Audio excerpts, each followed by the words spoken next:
नमस्कार साथियों। आप सभी कैसे हो? आई होप आप सभी ठीक होंगे। पशु परिचय में चयनित भाइयों के लिए खुशखबरी आज आ चुकी है कि जो कोर्ट द्वारा जो स्टे लगा हुआ मतलब हटाया गया था, उसका जो हटाने का जजमेंट ऑर्डर आ चुका है और आपने सबने देख भी लिया होगा, सुन भी लिया होगा। तो मैं जजमेंट ऑर्डर को बिल्कुल आसान भाषा में आपको उनका सार समझा देता हूँ। इसमें क्या क्या लिखा है, क्या क्या हुआ, कोर्ट ने क्या तर्क दिया, उन्होंने क्या तर्क दिया, अपने वाले वकील ने क्या तर्क दिया, और मैं आपको थोड़ा सारांश में समझाने की कोशिश करूँगा इस वीडियो में। तो आप वीडियो को लास्ट तक जरूर देखना, और जो भी पहले भाई कोई आया पहली बार आया हो तो चैनल को सब्सक्राइब कर लेना, और अच्छा लगे तो कमेंट लाइक कर देना। ठीक। तो सबसे पहले उसमें जजमेंट में लिखा था कि भाई जो याचिकाकर्ताओं की तरफ से शुरू में कहा गया है कि इसमें नॉर्मलाइजेशन का जो भाई लागू होगा ये इसमें दिया हुआ है नहीं, मतलब जो विज्ञप्ति थी याचिकाकर्ताओं की तरफ से बताया कि भाई नॉर्मलाइजेशन का जो फॉर्मूला है वो विज्ञप्ति में नहीं दिया गया।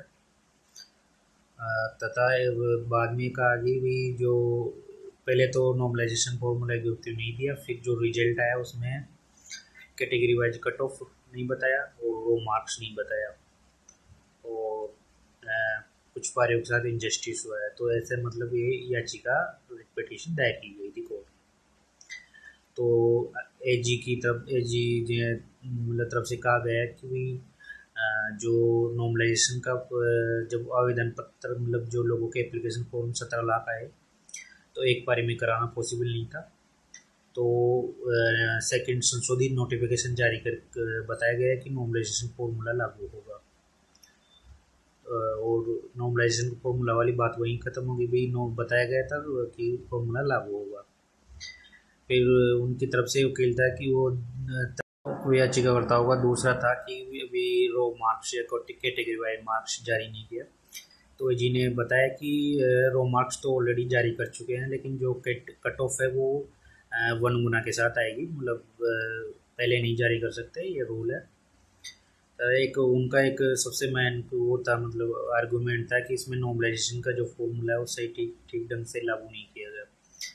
तो एजी ने अपना तर्क दिया कि भाई इसमें जो हमारी जब नॉर्मलाइजेशन फॉर्मूला अपनाने का संशोधित विज्ञप्ति जारी की तो हमारी एक्सपर्ट कमेटी गठित की इस चीज़ को लेकर, और उन्होंने एक फार्मूला तय किया।